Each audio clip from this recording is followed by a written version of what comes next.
দেখুন, আমরা বলি বিচারপতি যিনি হন ওনাকে বলি মাই লর্ড, মানে ভগবান।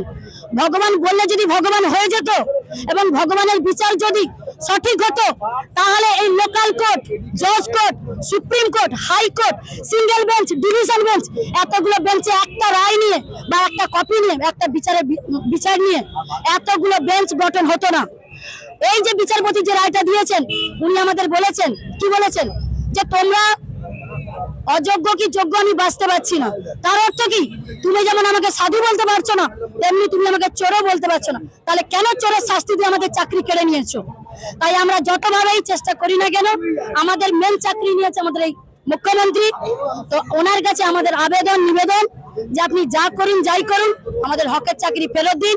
কারণ আপনি যদি সুপ্রিম কোর্টে গিয়ে আমাদের সঠিক তথ্য দেন, কে অযোগ্য কে যোগ্য, আপনার কাছে সমস্ত তথ্য আছে। ওই 14 তলার নবান্ন দুই আছে, ওনার যে চুলের খোপা করে ঘুরে বেড়ান না, ওই খোপার মধ্যে হার্ড ডিস্ক লুকিয়ে রেখেছে। ওই খোপা ঘোরালেই হার্ড ডিস্ক আমাদের হাতে চলে আসবে। উনি যদি ওই হার্ড ডিস্ক নিয়ে যদি উনি সুপ্রিম কোর্টে জমা দেন, আমাদের চাকরি আশা করি ফিরবে।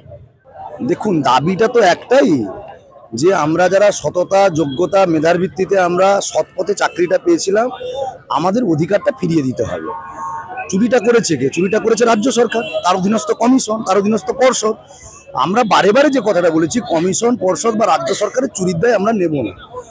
আর উনি এমএ ফাইল করে যে সর্বনাশটা করে ফ্রেশ রিক্রুটমেন্টে নিজেকে নিয়ে গেলেন, আসল কথা উনার গায়ে যে কলঙ্ক লেগেছে, যে পাপ লেগেছে, সেই পাপটাকে উনি ধুয়ে ফেলতে চাইছেন। 26 ইলেকশন আছে, কিন্তু এখন একটা কথাই হচ্ছে যে আপনি ইলেকশনের দোহাই দিয়ে মনে করেছেন 26,000কে বলি দেবেন।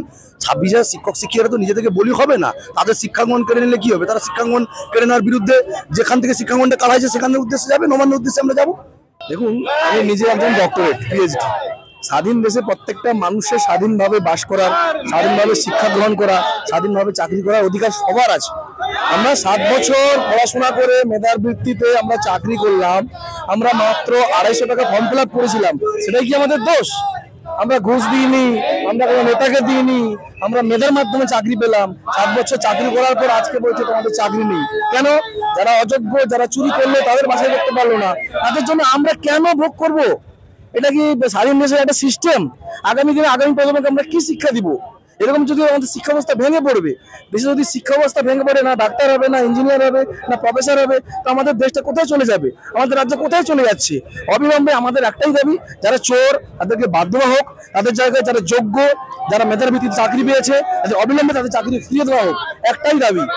আমরা পরীক্ষা দিলাম, আবার পাস করবো, আবার যদি ক্যান্সেল হয়ে যায় কি হবে? আবার যদি ক্যান্সেল হয়ে যায়, তার জন্য দায়ী কে থাকবে? কোনো গ্যারান্টি দিতে পারবে সরকার যে এরপরে ওরা চুরি করবে না? চুরি করতেই পারে, আমরা ফর্ম ফিল আপ করবো না, আমরা কোনো পরীক্ষায় দেবো না।